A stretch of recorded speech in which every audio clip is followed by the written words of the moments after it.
Cake, a Blood Nation novel by Derek Snake. Chapter 2. Sex Memories. It was my birthday. The entire day was completely screwed up.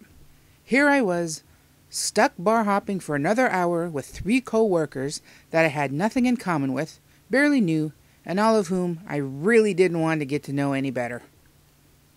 To top it off, sometime during the night, I'd gotten the headache back that had been hovering in my head for the past few weeks, and it was slowly getting worse. All night we'd been hitting the bars, and when it was finally 2 in the morning, we'd sunk to the lowest of the low in this town. I lost those bastards somewhere in the crowd soon after paying my $10 cover fee.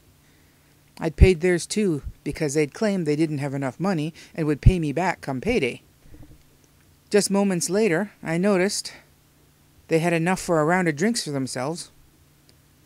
I would have left them there if I hadn't already paid the money to get in. I guess technically it wasn't my birthday anymore, it being midnight and all. Screw it. It was supposed to be my day, all about me. Me, and yet I hadn't gotten to do a damn thing I wanted to. I didn't even get a piece of the cake Allison had baked for me because of that damned last-minute meeting I got called into. By the time I got back to the break room, there was only a smidge of icing left on the tray. I'd swiped at it with my finger and sucked it clean, pissed that they haven't even left me one lousy piece of cake to eat. But maybe they figured 289 pounds I didn't need any cake. Screw 'em. I threw a mental finger at them as they now downed their beers, and my headache increased to a rhythmic dull throb. All I could think of was, great, my headache is intensifying, and I have to try and find ATM to get some cash so I can call a cab and get my tired ass home. The swirling lights and the pounding music didn't help my aching head. I was reduced to squinting even more than usual to see blurry blobs in that dark and dreary little place. The fact that it was a gay bar we were in was not lost on me. The combination of my short red hair, which I kept to something a smidge longer than a buzz cut, and my general unattractiveness to the female sex only endeared me more to the hot male cruisers out looking for a hookup. I was blind, not deaf. I heard every disparaging and cutting jibe about, that fatso over there. Me. These sort of barbed comments were the very reason why I stayed the hell home with my delivery menu and my case of beer. Enough was enough. I got up to leave and turned only to run into someone. I was about to rip a strip off of him for being in my way, but my nose was planted into a firm chest. Holy moly!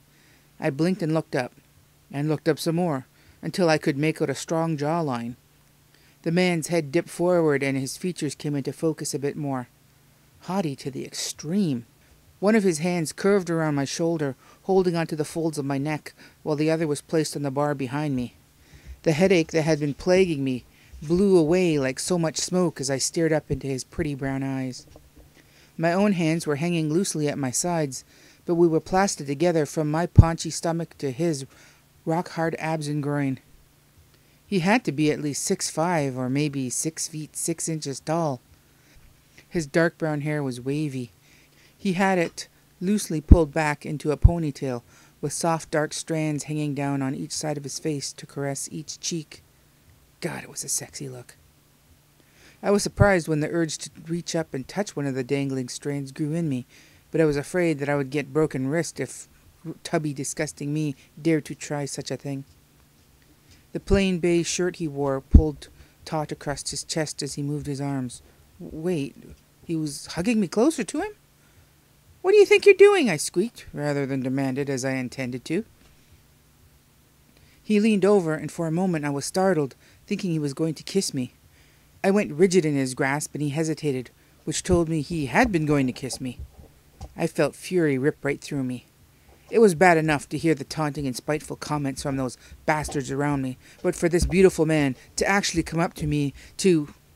Beautiful? Huh? What was that? I think you're beautiful. His thumb started stroking the back of my neck. What are you... Are you trying to win a bet or something? Bring the fattest, ugliest man to the party? Been there. Done that. Not gonna happen ever again, pal. The memory of that humiliation years ago still stung. And if I were depressed enough, it actually brought tears to my eyes. Like now. I blinked rapidly to erase the evidence of my momentary weakness. He stilled, looking into my eyes, as if there weren't Coke bottle-thick lenses between us. You truly believe that? What's not to believe? If everyone around you is telling you that, then there must be something to it, Einstein. Then, little one, you need to hang out with a better class of people. He moved his hands away from me, placing them on either side of me, but now I was caught between the bar at my back and this tall, fit, gorgeous man at my front. His firm thigh moved forward, pressing between my own flabby thighs, forcing them to spread, and I glanced up at him in panic as he invaded my personal space. He leaned down and whispered into my ear, "You need to hang out with me." "Hey, looky, it's the Stay Puft Marshmallow Man!" Someone in the surrounding crowd was trying to be clever with an old, stale line that I had heard 100 times, and yet it still hurt every time it was said, as if it were the first. I must have winced. Beautiful. Do not listen to them. It was as if he were trying to hypnotize me with those sweetly whispered words. He turned his gaze away from me to glance over his shoulder, and his tone when he spoke next brooked no argument. You need to go away from here before I have to hurt you. And believe me, it would be my pleasure to hurt you for hurting my friend here. So get lost. Now. Even wearing my Coke glass-thick glasses, in the darkness of the dingy bar, I couldn't see if my verbal assassin had wisely buggered off, but I didn't think anyone would be stupid enough to stand up against that tone of voice. Big and tall, as I thought of him, turned back to me, sweeping in and pressing a kiss against my lips. I just stood there like a statue as those incessant lips and that apple-scented breath of his swept me away. I was stunned. I was shocked, absolutely numb. I tried to think of why this was happening to me, and why wasn't I putting up a fight. Number 1, I was straight. Number 2, he was a guy. Number 3, girls didn't want me kissing him, so why did he want to kiss me? Number a zillion, I'm short, fat, near blind, red-haired geek, and not someone tall, dark, and handsome like him. His hands were still on the bar.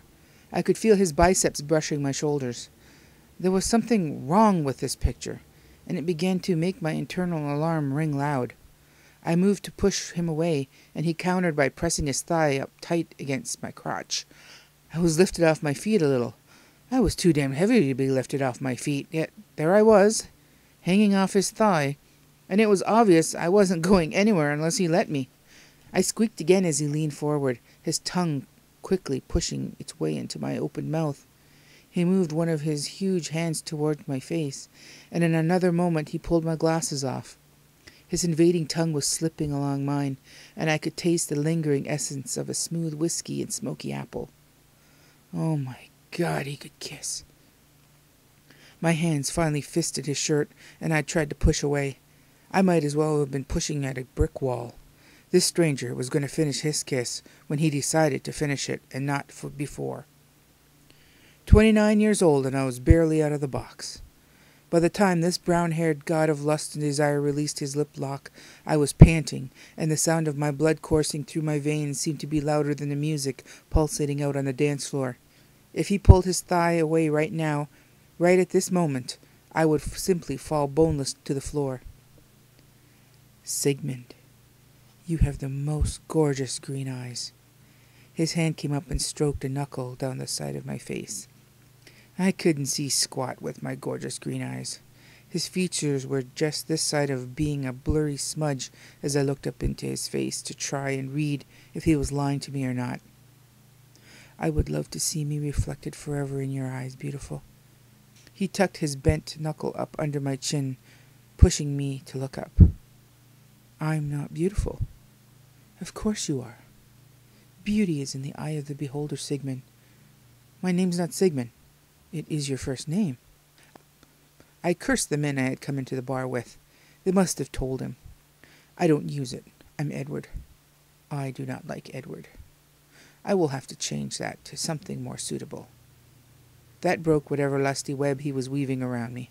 I jerked my chin out of his hold. Listen up. I don't know what the hell you think you're doing, but I'm out of here. I know what I look like. I don't need some steroid-popping meathead making a mockery out of my lack of experience and looks. Holy shit! He picked me up by my shoulders and ran me against the corner wall. I dangled there, helpless. Now, I'm a big man, close to 300 pounds, yet he picked me up and held me like I was an errant puppy. You are not understanding the situation you are in, my little thief. I froze. Thief? He knew my guilty secret? I wriggled to try to get free, but he just tightened his grip on my collarbone, grinding down on it.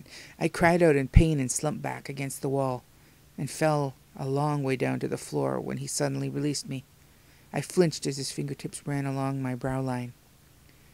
This is so beautiful. It sparkles. It snaps. I want this. You want what? Your mind is a fascinating landscape, Sigmund. I told you my name's not Sigmund. I will take you into my care this night. I vow to you that I will make your physical body as beautiful as your mind, Sex. Sex? Yes, please. A sharp pain akin to a bee sting hit me in the back of the neck. I leaned forward as my world began to tilt and waver. His strong arms dragged me close to him, and in his mouth whispered into my ear, Sex. If I said you had a beautiful body, would you hold it against me? I remember being outraged but helpless as darkness swooped in and carried me away.